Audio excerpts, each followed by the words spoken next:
Hey everybody, good morning, welcome you all to mission competition. मैं राहुल गुप्ता आपका स्वागत करता हूं। फ्रेंड्स, जैसा कि आप सभी जानते हैं, हमारा बिहार दरोगा 2021 पीटी के लिए लगातार चल रहा है प्रैक्टिस मॉक टेस्ट, जिसमें हमने यूटिलिटी का 1 to 15 तक कंप्लीट करवा दिया है। सभी का नीचे लिंक डिस्क्रिप्शन में दिया गया है, प्लेलिस्ट ही दे दी गई है, वहाँ से आप डायरेक्टली देख सकते हैं सारे के सारे वीडियोज़ को। ये जो टेस्ट सीरीज हमारा चल रहा है, द प्लेटफॉर्म का चल रहा है, जिसमें हमने टेस्ट सीरीज में इसमें हमने 1 to 11 तक कंप्लीट करवा दिया है प्रैक्टिस सेट। अगर आपने इनको भी नहीं देखा है, सभी का नीचे लिंक डिस्क्रिप्शन में दिया गया, वहाँ से आप जाकर डायरेक्टली देख सकते हैं। आज का जो हमारा ये वीडियो है, ये होगा हमारा प्रैक्टिस सेट नंबर 12, जिसका कट ऑफ मार्क्स 70 रखा गया है। उम्मीद करता हूँ आप सब इसको जरूर टच करेंगे, वे इसे बेहतर परफॉर्म करेंगे। बिना देरी किए चलिए फटाफट से आज का जो वीडियो है स्टार्ट करते हैं। फर्स्ट क्वेश्चन देखते हैं, G7 की बैठक 2020 में कहाँ आयोजित किया जाना था, जिसे स्थगित कर दिया गया। देखिए 2020 में जो इसका आयोजन होने वाला था, ये USA में होने वाला था, याद रखें, ठीक है। और G7 संगठन की स्थापना की बात करें तो 1975 में हुई थी, ठीक है।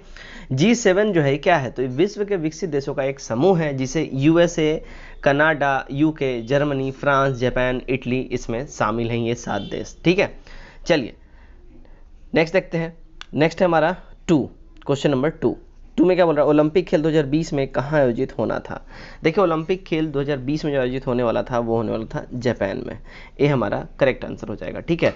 जापान के टोक्यो में आयोजित किया जाना था, लेकिन कोरोना के वजह से इसको 1 वर्ष के लिए टाल दिया गया। अब इस खेल का जो है आयोजन 23 जुलाई से 8 अगस्त 2021 में, यानी इसी वर्ष आयोजित होगा, ध्यान रखें। नंबर 3 देखते हैं क्या बोल रहा है, सरस्वती सम्मान 2019 किसे प्राप्त हुआ। देखिए सरस्वती सम्मान 2019 जो है, ये वासुदेव मोही को प्राप्त हुआ है, सी हमारा करेक्ट हो जाएगा। क्वेश्चन नंबर 4 देखते हैं, वैश्विक भूखमरी सूचकांक 2019 में सबसे अंतिम पायदान पर कौन है। सबसे अंतिम पायदान की बात करें तो वो है मध्य अफ्रीका गणराज्य, सी हमारा करेक्ट हो जाएगा, ठीक है। चलिए क्वेश्चन नंबर 5 देखते हैं, 2019 का साहित्य नोबेल पुरस्कार किसे प्राप्त हुआ है। तो जो है 2019 का साहित्य का जो पुरस्कार है, ये पीटर हैंडके को प्राप्त हुआ है, याद रखिए, ये ऑस्ट्रेलिया के ये लेखक हैं, ठीक है। 6 देखते हैं, आर्थिक समीक्षा 2019-2020 के आधार पर भारत की जीडीपी के संदर्भ में विश्व का कौन सा अर्थव्यवस्था है। तो भारत के जीडीपी के संदर्भ में जो विश्व का जो अर्थव्यवस्था है, वो है 5, ठीक है।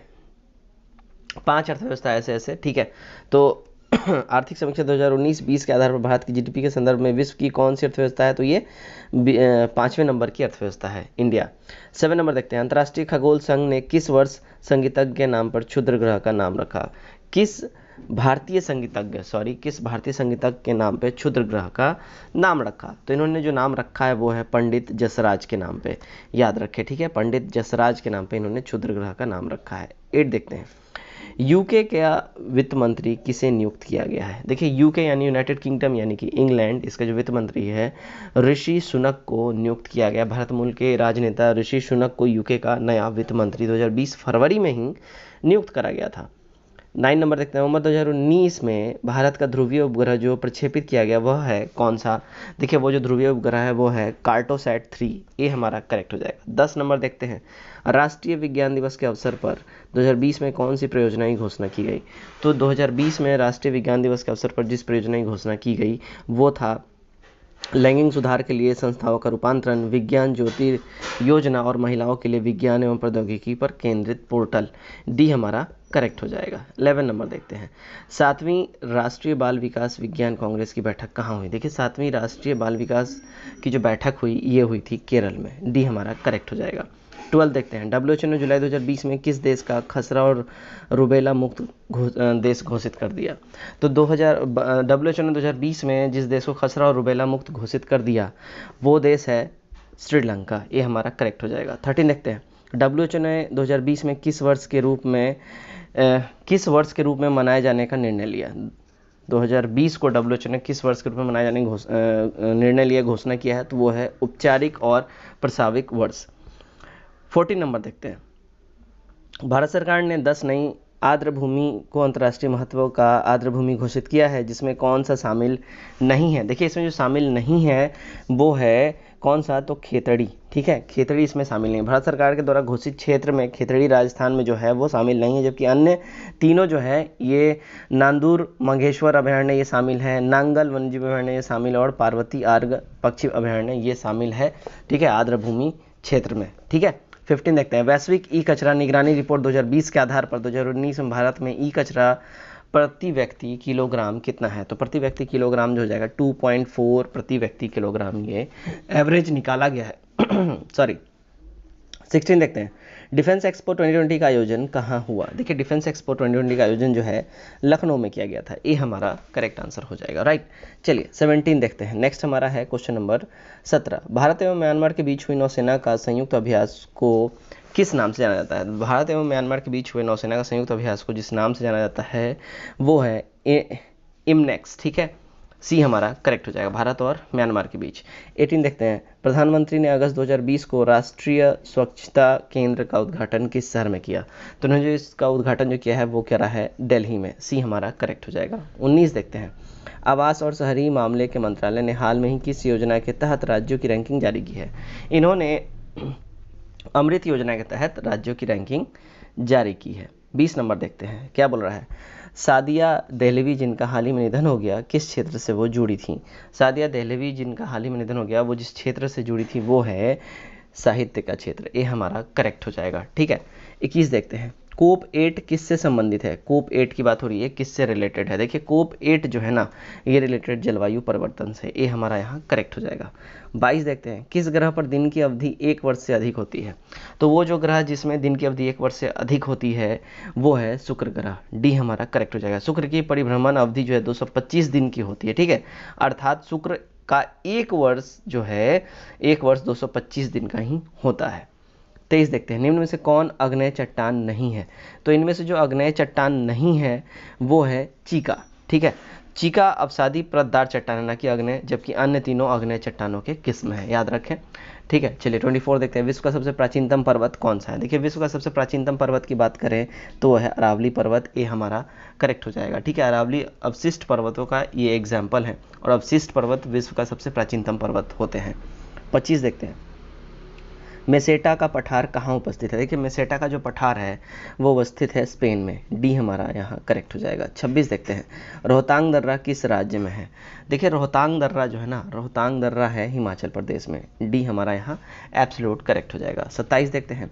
डोलड्रम शांत वायु पेटी किस अक्षांश के मध्य पड़ता है? डोलड्रम शांत वायु पेटी जिस अक्षांश के मध्य पड़ता है वो है हमारा 80 डिग्री से 90 डिग्री के बीच में। डी हमारा यहाँ एब्सोल्यूट करेक्ट हो जाएगा। नेक्स्ट क्वेश्चन है क्वेश्चन नंबर 28। खमसिन कहाँ की गर्म वायु का स्थानीय नाम है? देखिए जो खमसिन जिस जगह का गर्म वायु का स्थानीय नाम है वो है मिस्र। सी हमारा यहाँ एब्सोल्यूट करेक्ट हो जाएगा, ठीक है। देखिए घाना का गर्म वायु का जो अगर बात करें वहाँ का जो स्थानीय नाम है वो हरमट्टान है। फिलीपींस में जो गर्म वायु बहता है उसका जो स्थानीय नाम है वो बागियो है। फ्रांस में जो गर्म वायु बहता है उसका जो स्थायी नाम है वो अयाला है। और चिनूक जो है वो रॉकी पर्वत का पूर्वी ढाल से होकर बहता है। और लू जो है ये भारत में जो गर्म हवाएं बहती हैं उनको हम लू बोलते हैं, ठीक है। और सिमूम जो है अरब एवं सहारा मरुस्थल से बहती है, ठीक है। चलिए 29 देखते हैं। निम्न में से कौन सी धारा प्रशांत महासागर की गर्म धारा है? तो जो प्रशांत महासागर की जो गर्म धारा है वो है क्यूरोशिया धारा, ये हमारा करेक्ट हो जाएगा, ठीक है। 30 देखते हैं। 150 से 200 सेंटीमीटर वर्षा वाली 20 डिग्री सेल्सियस से 23 डिग्री सेल्सियस ताप किस फसल के लिए आवश्यक दशाएं होती हैं? तो ये जो आवश्यक दशाएं जो होती हैं वो होती हैं धान की खेती के लिए। ये हमारा यहाँ एब्सोल्यूट करेक्ट हो जाएगा। 31 देखते हैं। वन के संरक्षण एवं संवर्धन को क्या कहा जाता है? देखिए वन के संरक्षण एवं संवर्धन को कहा जाता है सिल्वीकल्चर, ये हमारा एब्सोल्यूट करेक्ट हो जाएगा। 32 देखते हैं। सूर्य की किरण जब एक प्रिज्म से गुजरती है तो कौन सा प्रकाश सबसे अधिक अपरिवर्तित होता है? तो वो प्रकाश जो सबसे अधिक अपरिवर्तित होता है वो होता है लाल, रेड, ठीक है। सी हमारा करेक्ट हो जाएगा। 33 देखते हैं। एक लिफ्ट में किसी व्यक्ति का प्रत्यक्ष भार वास्तविक भार से कम होता है जब लिफ्ट जा रही हो किधर? जब लिफ्ट जा रही होगी ना, जब लिफ्ट जा रही होगी त्वरण के साथ नीचे की ओर, तो जो व्यक्ति होता है उसका प्रत्यक्ष भार जो है वास्तविक भार से कम हो जाएगा, ठीक है। चलिए नेक्स्ट क्वेश्चन देखते हैं। 34 क्या बोल रहा है? सूक्ष्म जीवों और उनमें होने वाले विभिन्न रोगों के संदर्भ में निम्नलिखित कथनों पर विचार कीजिए। पहला है जो स्टेटमेंट है यहाँ पे है चिकन पॉक्स और हेपेटाइटिस ए विषाणु वायरस द्वारा होते हैं, पहला स्टेटमेंट है। दूसरा है टाइफाइड और खसरा यानी मीजल्स जीवाणु द्वारा होने वाला रोग है। और तीसरा है अतिसार एवं मलेरिया प्रोटोजोआ द्वारा होता है। इसका जो देखिए करेक्ट जो इसका आंसर हो जाएगा, इसका करेक्ट आंसर हमारा हो जाएगा पहला स्टेटमेंट यहाँ सही है। चिकन पॉक्स और टाइफाइड जो है यहाँ विषाणुओं द्वारा होता है। और फिर दूसरा जो है यहाँ पे अतिसार एवं मलेरिया प्रोटोजोआ द्वारा होता है, यानी कि सी हमारा सही हो जाएगा। 1 और 3 स्टेटमेंट एब्सोल्यूट करेक्ट हो जाएगा। 35 देखते हैं। निम्नलिखित में से कौन एक सदिश राशि नहीं है? देखिए इनमें से जो सदिश राशि नहीं है, सदिश राशि का एग्जाम्पल नहीं है, वो है हमारा डी, द्रव्यमान। ठीक है, 36 देखते हैं, निम्न में से कौन यांत्रिक ऊर्जा का विद्युत ऊर्जा में परिवर्तन करता है? देखिए यांत्रिक ऊर्जा का जो विद्युत ऊर्जा में परिवर्तन करता है वो है डायनमो। ठीक है, डी हमारा करेक्ट हो जाएगा। 37 देखते हैं, जल में सबसे कम घुलनशील गैस कौन सा है? देखिए जल में सबसे कम घुलनशील जो गैस है वो है हमारा N2। ठीक है, यानी कि नॉन पोलर। ठीक है, ए हमारा करेक्ट हो जाएगा। 38 देखते हैं, सीमेंट का कार्य क्या है? देखिए सीमेंट का जो कार्य है वो है एडहेशन। ठीक है, सीमेंट का जो कार्य है वो है एडहेशन। जल एवं सीमेंट भिन्न भिन्न पदार्थ हैं और इसी कारण इनका जुड़ाव एडहेशन कहलाता है। ठीक है, एडहेशन, जब ये आपस में मिलेंगे तो ये बिल्कुल ठोस बन जाएंगे, आपस में जुड़ेंगे, इनको एडहेशन बोलते हैं। 39 देखते हैं, राइबोसोम का मेन जो काम है वो क्या है? राइबोसोम का जो मेन काम है वो है प्रोटीन संश्लेषण, बी करेक्ट हो जाएगा। 40 देखते हैं, एम्फीसाइमा निम्नलिखित में से किससे प्रभावित करता है? देखिए एम्फीसाइमा जो है ना वो प्रभावित करता है फेफड़ों को, सी करेक्ट हो जाएगा। 41 देखते हैं, जो मच्छर शीत ज्वार के परजीवी को संप्रेषित करता है वो कौन सा है? देखिए जो मच्छर शीत ज्वार के परजीवी को प्रक्षेपित करता है वो है स्त्री एनोफिलीज, सी हमारा यहाँ बिल्कुल ही सही हो जाएगा। ठीक है, नेक्स्ट देखते हैं 42, पारायौगिक पारायौगिक युक्त औद्योगिक कचरे के द्वारा प्रदूषित मछलियां खाने से होने वाला रोग कौन सा है? देखिए जो मछली पारायौगिक युक्त कचरे खा लेती हैं और जब वो प्रदूषित हो जाती हैं उनके अगर हम खाएंगे तो हमें होगा मिनी माता रोग, सी करेक्ट हो जाएगा। 43 देखते हैं, पौधे किस विधि से भोजन का निर्माण करते हैं? देखिए पौधे जिस विधि से भोजन का निर्माण करते हैं वो है प्रकाश संश्लेषण यानी फोटोसिंथेसिस। 44 देखते हैं, मानव शरीर में कार्बोहाइड्रेट के रूप में पुनः संग्रह क्या होता है? देखिए मानव शरीर में कार्बोहाइड्रेट के रूप में जो पुनः संग्रह होता है वो होता है ग्लाइकोजन। ठीक है, डी हमारा सही हो जाएगा। 45 देखते हैं, ओजोन परत के अवक्षय से त्वचा कैंसर की दीर्घकालिक समस्या है, इसका क्या हो जाएगा करेक्ट आंसर? देखिए इसका जो करेक्ट हो जाएगा वो हो जाएगा ऑस्ट्रेलिया में। ओजोन परत के अवक्षय से त्वचा कैंसर की दीर्घकालिक समस्या ऑस्ट्रेलिया में है। क्यों है भाई? तो ऑस्ट्रेलिया में ओजोन परत अवक्षय अधिक पतला हो गया है, ओजोन लेयर जो वहाँ बहुत ज़्यादा पतला हो गया है, जिसके कारण त्वचा कैंसर की दीर्घकालिक समस्या वहाँ पैदा हो चुकी है। त्वचा कैंसर ओजोन परत के क्षय होने से पराबैंगनी किरण जब हमारे स्किन को टच करती है तो होता है। ठीक है, 46 देखते हैं, निम्न में से कौन सा रोग पानी के माध्यम से होता है? तो इनमें से जो रोग पानी के माध्यम से होता है वो है हैजा, डी हमारा यहाँ बिल्कुल ही सही हो जाएगा। नेक्स्ट क्वेश्चन की बात है 47, पानी में साबुन और डिटर्जेंट जो है पानी में साबुन और डिटर्जेंट मैल दूर करने की क्रिया, इसका निर्माण द्वारा किस प्रक्रिया द्वारा ये करते हैं? तो ये जो प्रक्रिया है वो है मिसेल के द्वारा। ठीक है, ये हमारा करेक्ट हो जाएगा। पानी में साबुन और डिटर्जेंट की मैल दूर करने की जो क्रिया है उसे मिसेल निर्माण द्वारा ये होता है और इसे मिसेल कहते हैं। 48 देखते हैं, स्टील को कठोरता प्रदान करने के लिए बढ़ाई जाती है क्या? देखिए स्टील की जो कठोरता, उसको जो लचीलापन है उसको खत्म करने के लिए उसमें बढ़ाई जाता है कार्बन का मात्रा, बी हमारा करेक्ट हो जाएगा। 49 देखते हैं, क्या बोल रहा है, अंतर्राष्ट्रीय पुनः संरचना विकास बैंक को किस नाम से जाना जाता है? तो अंतर्राष्ट्रीय पुनः संरचना विकास बैंक को जाना जाता है वो विश्व बैंक के नाम से जाना जाता है, डी हमारा यहाँ एब्सोल्यूट करेक्ट हो जाएगा। ठीक है, अब देखिए इसका स्थापना ब्रेंटवुड सम्मेलन में लिए गए निर्णय के आधार पर 27 दिसंबर 1945 को हुआ था। किसका? वर्ल्ड बैंक का, विश्व बैंक का, इसका। ठीक है, विश्व बैंक का मुख्यालय कहाँ है? तो ये अगर बोला जाए तो वाशिंगटन डीसी में है। और विश्व बैंक के सदस्य देश टोटल कितने हैं? तो 189 है, 189 टोटल इसके सदस्य देश हैं। ठीक है, चलिए नेक्स्ट देखते हैं क्वेश्चन नंबर 50। भाई क्या बोल रहा है, मिश्रित अर्थव्यवस्था का एग्जाम्पल क्या है? देखिए मिश्रित अर्थव्यवस्था का जो एग्जाम्पल है वो है यहाँ पे इंडिया, सी हमारा करेक्ट हो जाएगा। ठीक है, 51 देखते हैं, जब किसी भी कामगार की सीमांत उत्पादक शून्य हो तो वह उदाहरण है किसका? देखिए तो वो उदाहरण जो हो जाएगा हमारा वो हो जाएगा छिपी हुई बेरोजगारी का, सी हमारा करेक्ट हो जाएगा। 52 नंबर देखते हैं, क्या बोला, निम्नलिखित से कौन सा एक उच्चतम मात्रा में हाइड्रोजन यानी H+ देता है? तो जो उच्चतम मात्रा में हाइड्रोजन देता है यानी H+ देता है वो है अमाशय रस, डी हमारा करेक्ट हो जाएगा। 53 देखते हैं, जनसंख्या संक्रमण के सिद्धांत में भारत को कहाँ रखा जा सकता है? देखिए जनसंख्या संक्रमण सिद्धांत में भारत का जो पोजीशन है वो समझिए कि सेकंड स्टेज में है, बी हमारा करेक्ट हो जाएगा। ठीक है, 54 देखते हैं, संघीय मंत्रिपरिषद अपने आचरण के लिए किसके प्रति उत्तरदायी है? देखिए संघीय मंत्रिपरिषद जो अपने आचरण के लिए उत्तरदायी जो होती है वो हमेशा याद रखिए लोकसभा प्रति उत्तरदायी होती है, बी करेक्ट हो जाएगा। 55 देखते हैं, भारत में पहली बार 11 AM में बजट प्रस्तुत हुआ, कब हुआ था? देखिए भारत में पहली बार 11 बजे सुबह में जो बजट प्रस्तुत हुआ वो हुआ था 1999 में, ये करेक्ट हो जाएगा। और उसमें जो है देखिए 11 बजे बजट प्रस्तुत करने वाले जो प्रथम वित्त मंत्री थे वो थे यशवंत सिन्हा, याद रखें। 56 देखते हैं, तथार्थ न्यायाधीश को कौन नियुक्त करता है? देखिए तथार्थ न्यायाधीश जो है इनको नियुक्त करता है राष्ट्रपति, डी हमारा करेक्ट हो जाएगा। आर्टिकल 127 के आधार पर राष्ट्रपति सर्वोच्च न्यायालय में तथार्थ न्यायाधीश को नियुक्त करता है, और उच्च न्यायालय का उस न्यायाधीश को तथार्थ न्यायाधीश बनाया जाता है जो सर्वोच्च न्यायालय का न्यायाधीश बनने की योग्यता रखता हो, ठीक है।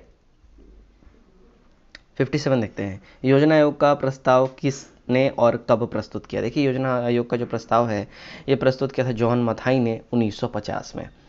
58 देखते हैं, कैग के कार्य की निगरानी कौन सी समिति करती है? देखिए कैग के कार्य की जो निगरानी है ना ये करती है लोक लेखा समिति, सी हमारा करेक्ट हो जाएगा, याद रखें। और लोक लेखा समिति में कितने सदस्य होते हैं? टोटल होते हैं 22 सदस्य, इसका ध्यान रखें, ठीक है। और प्रकलन समिति में कितने होते हैं? तो उसमें होते हैं 30 सदस्य। यहाँ पे लोग कन्फ्यूज होते हैं, लोक लेखा में 22, प्रकलन में 30, ठीक है। और कैग को सरकार के धन का संरक्षक कहा जाता है। कैग मतलब क्या? Controller and auditor general of India.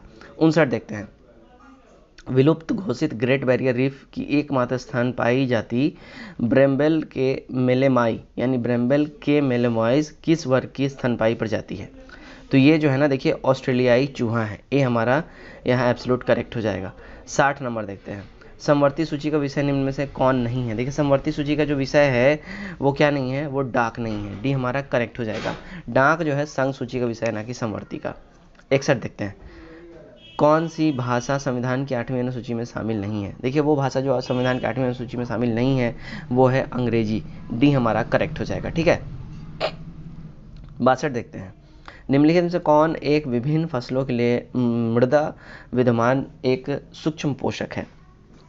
देखिए मृदा विद्यमान जो सूक्ष्म पोषक है वो है मैग्नीज, बी हमारा करेक्ट हो जाएगा। 63 नंबर देखते हैं, निम्न में से किसका नियुक्ति नहीं होती है? निम्न में से किसकी नियुक्ति नहीं होती है? देखिए जिसकी नियुक्ति नहीं होती वो होता है उपराष्ट्रपति, सी हमारा करेक्ट हो जाएगा। उपराष्ट्रपति जो है अनुच्छेद 66 के आधार पर इनका निर्वाचन होता है जिसका कार्यकाल 5 वर्ष होता है, और अनुच्छेद 75 के आधार पर प्रधानमंत्री की नियुक्ति राष्ट्रपति करता है। ये मोस्ट इंपॉर्टेंट ध्यान रखिए, उपराष्ट्रपति का पद का उल्लेख आर्टिकल 63 में ये मिलता है, और उपराष्ट्रपति जो स्वेच्छा से त्यागपत्र दे सकता है और संसद द्वारा हटाने संबंधित प्रस्ताव पारित होने के आधार पर ये हटाया भी जा सकता है, ठीक है। राष्ट्रपति पद का उल्लेख की बात करें तो 53 में है। देखिए 10 आर्टिकल 10 का फर्क है, ठीक है। राष्ट्रपति 53 में, उपराष्ट्रपति 63 में, याद रखें। अनुच्छेद 155 के आधार पर राज्यपाल को राष्ट्रपति नियुक्त करता है 155 के आधार पर, ठीक है। और अनुच्छेद 76 के आधार पर महान्यायवादी को राष्ट्रपति नियुक्त करता है। मैंने यहाँ सारे इंपॉर्टेंट आर्टिकल्स आपको बता दिए, ठीक है। 64 देखते हैं, प्रधानमंत्री के लिए न्यूनतम आयु निर्धारित है कितनी? देखिए प्रधानमंत्री के लिए जो न्यूनतम आयु जो निर्धारित की गई है वो है 25 वर्ष, बी हमारा एकदम सही हो जाएगा। 65 देखते हैं, राष्ट्रपति गान को कब स्वीकृत किया गया? राष्ट्रगान को कब स्वीकृत किया गया? देखिए राष्ट्रगान को जो स्वीकृत किया गया वो किया गया 1950 में, याद रखें। भारत के राष्ट्रगान को जनगण मन को 24 फरवरी 1950 को स्वीकृत किया गया। इसके रचनाकार कौन है? तो रविन्द्रनाथ टैगोर है, ठीक है। 66 देखते हैं, हर्षवर्धन के काल में भारत का सबसे महत्वपूर्ण शहर कौन सा था? हर्षवर्धन के काल में भारत का सबसे महत्वपूर्ण जो शहर था, जो नगर था, वो था कन्नौज, सी हमारा यहाँ बिल्कुल ही सही हो जाएगा, ठीक है। चलिए 67 देखते हैं, कार्लो का गुफा का संबंध किससे है? देखिए कार्लो का गुफा का जो संबंध है वो है हीनयान से, ये हमारा यहाँ बिल्कुल ही सही हो जाएगा, ठीक है। ये हमारा बिल्कुल ही यहाँ पे करेक्ट आंसर हो जाएगा। हीनयान से संबंध है कार्लो का गुफा। महाराष्ट्र का कार्लो का चैत्य बौद्ध धर्म का हीनयान संबंध है, ठीक है, ये महाराष्ट्र में है कार्लो का गुफा। 68 देखते हैं, महाबलीपुरम में स्थित मंदिर संबंधित है किससे? देखिए महाबलीपुरम में जो मंदिर स्थित है वो किससे संबंधित है? तो वो पल्लवों से रिलेटेड है, वो सी हमारा एकदम सही हो जाएगा। नेक्स्ट देखते हैं 69, अकबर द्वारा दीवान का पूर्ण रूपेण दर्जा प्राप्त प्रथम व्यक्ति कौन था? तो दीवान का जो पूर्ण रूपेण प्राप्त जो पद का जो प्रथम व्यक्ति था वो था मुजफ्फर खां तुर्बती, ठीक है, डी हमारा करेक्ट हो जाएगा। चलिए 70 देखते हैं, चांद बीबी जिसने मलिक अंबर की सहायता से अकबर का सामना किया कहाँ की रानी थी? देखिए चांद बीबी जो रानी थी ना वो बीजापुर की रानी थी। सी हमारा एब्सोल्यूट करेक्ट हो जाएगा। शिवाजी के द्वारा अपनाया गया छापामार युद्ध का जन्मदाता किसे माना जाता है? छापामार युद्ध का जो जन्मदाता है ना, ये मलिक अंबर को माना जाता है, ठीक है। और शिवाजी ने इसको अपनाकर काफ़ी इसमें इसके द्वारा इन्होंने सफलता हासिल की थी, छापामार युद्ध नीति, ठीक है। इसको गोरिल्ला वॉर भी, गोरिल्ला युद्ध नीति भी, गोरिल्ला टेक्निक भी बोलते हैं। 72 नंबर देखते हैं, ब्रिटिश सरकार ने पहली बार यह घोषणा की कि उसकी मंशा भारत में क्रमशः उत्तरदायी सरकार बनाने का है। इसका क्या हो जाएगा, कब बोली इसने? तो इन्होंने बोला था अगस्त घोषणा 1917 में, ठीक है। डी हमारा करेक्ट हो जाएगा। 73 नंबर देखते हैं, वेल्बी आयोग में कौन भारतीय शामिल थे? देखिए वेल्बी आयोग में जो भारतीय शामिल थे वो थे गोपाल कृष्ण गोखले, ये हमारा करेक्ट हो जाएगा। 74 नंबर देखते हैं, किसके रिपोर्ट को भारतीय शिक्षा का मैग्ना कार्टा कहा जाता है? देखिए भारतीय शिक्षा का जो मैग्ना कार्टा कहा जाता है वो कहा जाता है चार्ल्स वुड आयोग को, ठीक है। चार्ल्स वुड आयोग ने प्राथमिक शिक्षा से लेकर विश्वविद्यालय स्तर की शिक्षा के लिए एक व्यापक योजना बनाई थी और इसी योजना को भारतीय शिक्षा का मैग्ना कार्टा भी कहा जाता है। आयोग की सिफारिश से ही 1857 में कलकत्ता में, मुंबई में और मद्रास में यूनिवर्सिटीज की स्थापना की गई थी, ठीक है। 75 देखते हैं, विनोबा भावे का संबंध किससे है? ठीक है, विनोबा भावे का संबंध किससे? विनोबा भावे का संबंध जो है ना वो पवनार से है, ये हमारा करेक्ट हो जाएगा, ठीक है। 1940 में महात्मा गांधी के द्वारा चलाया गया व्यक्तिगत सत्याग्रह, प्रथम सत्याग्रही विनोबा भावे ने महाराष्ट्र के पवनार से ही सत्याग्रह स्टार्ट करा था। 76 नंबर देखते हैं, डिवाइन लाइफ के लेखक कौन है? देखिए डिवाइन लाइफ के जो लेखक हैं वो हैं शिवानंद, एक करेक्ट हो जाएगा। 77 देखते हैं, 1919 में गांधी जी ने सत्याग्रह सभा का आयोजन किसके विरोध में किया था? 1919 में गांधी ने सत्याग्रह सभा का आयोजन जो किया था वो किया था रॉलेट एक्ट के विरुद्ध में, बी करेक्ट हो जाएगा, ठीक है। 78 देखते हैं, क्या बोल रहा है 78, मुस्लिम लीग ने पाकिस्तान की मांग कब की थी? देखिए मुस्लिम लीग ने जो पाकिस्तान की मांग की थी वो की थी 1940 में, सी हमारा करेक्ट हो जाएगा, ठीक है। नेक्स्ट देखते हैं 79, भारत छोड़ो आंदोलन में शामिल नहीं थे, कौन शामिल नहीं थे? देखिए भारत छोड़ो आंदोलन में शामिल नहीं थे, वो BR अम्बेडकर शामिल नहीं थे, बी हमारा करेक्ट हो जाएगा। भीमराव अम्बेडकर भारत छोड़ो आंदोलन में शामिल नहीं हुए थे, उन्होंने आंदोलन का विरोध करते हुए कहा कि कानून और व्यवस्था को कमजोर करना पागलपन है, जबकि दुश्मन हमारी सीमा पर है, ठीक है। मुस्लिम लीग उदारवादी एवं साम्यवादी ने भी आंदोलन में शिरकत नहीं की थी। आंदोलन की शुरुआत महात्मा गांधी के द्वारा बॉम्बे से 8 अगस्त 1942 को किया गया था और अरुणा आसिफ अली ने भूमिगत रहते हुए आंदोलन का नेतृत्व किया था। 80 देखते हैं, 80, स्तनपान सप्ताह कब मनाया जाता है? ठीक है, स्तनपान सप्ताह ये कब मनाया जाता है? ये मनाया जाता है 1 से 7 अगस्त हर साल, एक करेक्ट हो जाएगा। 81 देखते हैं, कौन यहाँ पे सुमेलित नहीं है भैया? देखिए यहाँ जो सुमेलित नहीं है इसकी हम बात करें तो वो है वेटिकन सिटी लीरा, यहाँ पे बी हमारा यहाँ पे गलत हो जाएगा, ठीक है। इटली की मुद्रा का नाम लीरा है, ठीक है, और वेटिकन सिटी की आधिकारिक मुद्रा जो है वो यूरोप की मुद्रा यूरो है, तो लीरा यहाँ पे गलत हो जाएगा, यहाँ पे यूरो होगा, ठीक है, ध्यान रखें। चलिए 82 देखते हैं, कर्म ही पूजा है उक्ति किसका है? ये किसने कहा है? ये कहा है बसावन ने, ये हमारा करेक्ट हो जाएगा। कर्नाटक के समाज सुधारक बसावन ने कहा था कि कर्म ही पूजा है जिन्हें बसाओ भी कहा जाता है, ठीक है, बसावन को बसाओ भी कहा जाता है। 83 नंबर देखते हैं, रडार का आविष्कार किसने किया? देखिए रडार का जो आविष्कार इन्वेंशन किया वो किया था वाटसन ने, बी हमारा सही हो जाएगा, ठीक है। नेक्स्ट देखते हैं हम, नेक्स्ट है हमारा क्वेश्चन नंबर 84, गुप्त लेखन संबंधित अध्ययन क्या कहलाता है? देखिए गुप्त लेखन से संबंधित जो अध्ययन है वो उसको हम कहते हैं क्रिप्टोग्राफी, ये हमारा करेक्ट हो जाएगा। 85 देखते हैं, पीसा की झुकी हुई मीनार ये कहाँ स्थित है? देखिए पीसा की झुकी हुई मीनार जो है ना ये है इटली में, सी हमारा करेक्ट हो जाएगा। इटली में पीसा की झुकी हुई मीनार जिसको लीनिंग टावर ऑफ पीसा के नाम से भी जाना जाता है। 86, रेड स्क्वायर कहाँ है? देखिए रेड स्क्वायर जो है ये है हमारे मॉस्को में, बी हमारा करेक्ट हो जाएगा। मॉस्को कहाँ है? वो है रशिया में सॉरी। 87 देखते हैं, किससे एशिया की रोशनी कहा जाता है, यानी लाइट ऑफ एशिया किसे कहा जाता है? तो लाइट ऑफ एशिया कहा जाता है गौतम बुद्ध को, बी हमारा करेक्ट हो जाएगा। 87 देखते हैं, यासीन मर्चेंट का संबंध किससे है? देखिए यासीन मर्चेंट का जो संबंध है वो है स्नूकर से, डी हमारा एब्सोल्यूट करेक्ट हो जाएगा। 89 देखते हैं, कौन शब्द का प्रयोग होता है? कॉनन शब्द का प्रयोग किस में होता है? कॉनन शब्द, देखिए इसका जो प्रयोग होता है वो बिलियर्ड्स में होता है, बी हमारा करेक्ट हो जाएगा। कॉनन का प्रयोग बिलियर्ड्स में किया जाता है। कॉनन उस स्थिति को कहा जाता है जब खिलाड़ी को गेंद क्यू से लगाकर शेष दोनों गेंदों को टकराने लगती है, ठीक है। 90 देखते हैं, भारत में कितनी समाचार एजेंसियां हैं? देखिए भारत में जो समाचार एजेंसियां हैं वो है टोटल 8, डी हमारा करेक्ट हो जाएगा, ठीक है, याद रखें। पीटीआई, जिसे प्रेस ट्रस्ट ऑफ इंडिया भी कहा जाता है, भारत की सबसे पुरानी समाचार एजेंसी है जो 27 अगस्त 1947 को इसकी स्थापना की गई थी। इसके अलावा भी 7 और हैं, ठीक है। 91 देखते हैं, नाग क्या है। देखिए नाग जो है ना, याद रखिए, नाग एक टैंक नाशक प्रक्षेपास्त्र है। सी हमारा करेक्ट हो जाएगा। 92 देखते हैं, भारत की पहली महिला जो विश्व सुंदरी चुनी गई थी, यानी मिस वर्ल्ड चुनी गई थी, वो कौन थी। देखिए वो थी रीता फारिया। बी हमारा करेक्ट हो जाएगा। सबसे पहले 1996 में, ठीक है, भारत की रीता फारिया विश्व सुंदरी चुनी गई थी, ठीक है। और वर्ष 2000 में लारा दत्ता को ब्रह्मांड यानी मिस यूनिवर्स का खिताब मिला था, और 2000 ईस्वी में ही प्रियंका चोपड़ा को फिर से विश्व सुंदरी का खिताब मिला था, और 1997 में डायना हेडन विश्व सुंदरी बनी थी। चलिए ध्यान रखिए इस चीज़ को। 93 देखते हैं, एमनेस्टी इंटरनेशनल की मुख्यालय कहाँ है। एमनेस्टी इंटरनेशनल का जो मुख्यालय है वो है लंदन में। बी हमारा करेक्ट हो जाएगा। 94 देखते हैं, सुमेलित इनमें से कौन नहीं है ये बताना। देखिए इनमें से जो सुमेलित नहीं है वो है मेघा पाटेकर साहित्य। ये गलत है। देखिए ध्यान रखिए, मेघा पाटेकर जो है ना, मेघा पाटेकर संबंध सामाजिक कार्यकर्ता तथा सामाजिक सुधार से है, ना कि साहित्य से।